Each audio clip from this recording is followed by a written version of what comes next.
একেবারে না ঘুমিয়ে কিংবা মাত্র 2-3 ঘন্টা ঘুমিয়ে কি সারাদিন চলতে পারবেন? হ্যাঁ, ঠিকই শুনেছেন। আমরা যদি রাতে 2-3 ঘন্টা ঘুমানোর সুযোগ পাই তাহলে পরের দিন চোখে মুখে ঘুম লেগে থাকে।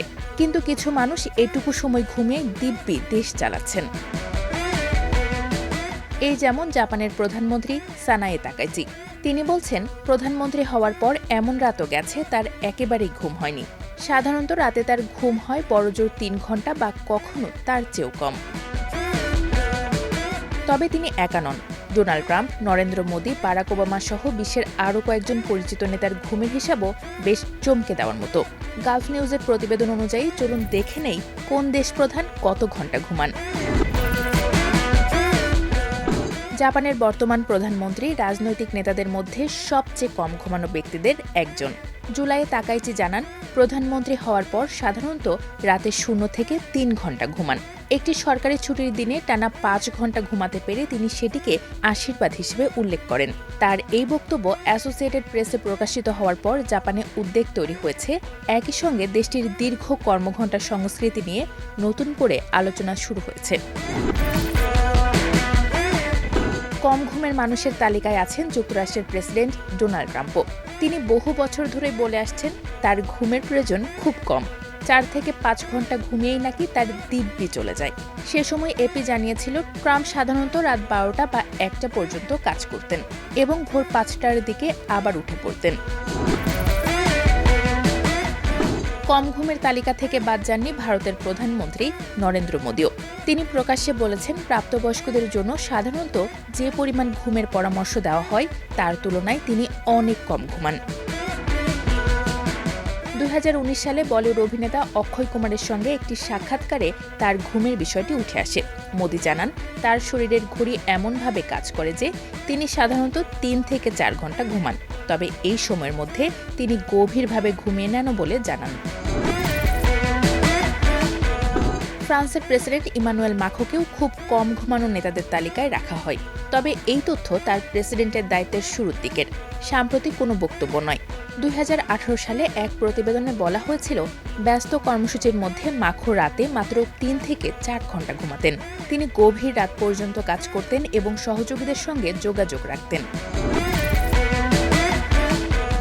সাবেক মার্কিন প্রেসিডেন্ট বারাক ওবামাও হোয়াইট হাউসের একজন রাতজাগা নেতা হিসেবে পরিচিত ছিলেন।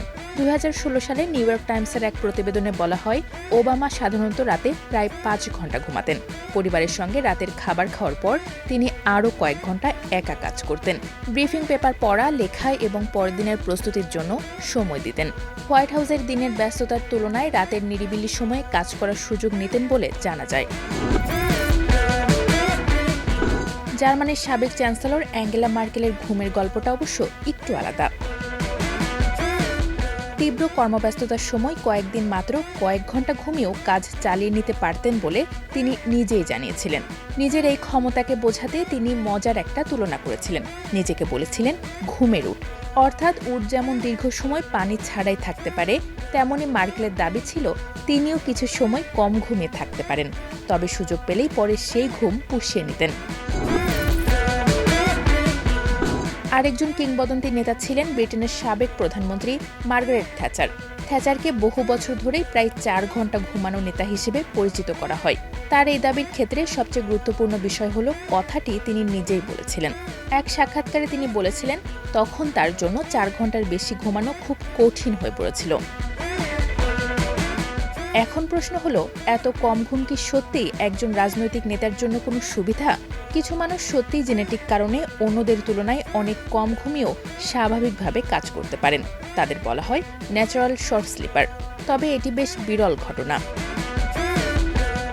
অন্য সবার ক্ষেত্রে নিয়মিত ঘুমের ঘাটতি বরং মনোযোগ, স্মৃতি এবং সিদ্ধান্ত নেওয়ার ক্ষমতার উপর নেতিবাচক প্রভাব ফেলতে পারে। Centers for disease control and prevention 18 থেকে 60 বছর বয়সী প্রাপ্তবয়স্কদের জন্য নিয়মিত অন্তত 7 ঘন্টা ঘুমের পরামর্শ দেয়। আর এখানেই বিষয়টি একজন সাধারণ মানুষের চেয়ে একজন রাষ্ট্রনেতার ক্ষেত্রে আরও গুরুত্বপূর্ণ হয়ে ওঠে। কারণ একজন সাধারণ মানুষ কম ঘুমিয়ে হয়তো পরদিন একটি গুরুত্বপূর্ণ মিটিংয়ে ভুল করতে পারেন, কিন্তু একজন রাষ্ট্রনেতার একটি ভুল সিদ্ধান্তের প্রভাব পড়তে পারে লাখো মানুষের জীবনে, অর্থনীতি থেকে শুরু করে যুদ্ধ, কূটনীতি কিংবা জাতীয় নিরাপত্তা পর্যন্ত। তাই প্রশ্নটা আসলে একজন নেতা কতক্ষণ জেগে থাকতে পারেন তা নয়, প্রশ্ন হলো এত কম ঘুমের পর তিনি কতটা পরিষ্কারভাবে চিন্তা করতে পারেন। কারণ রাষ্ট্র চালানোর ক্ষেত্রে রাত জাগার ক্ষমতার চেয়েও গুরুত্বপূর্ণ হতে পারে সঠিক সময়ে সঠিক সিদ্ধান্ত নেওয়ার ক্ষমতা।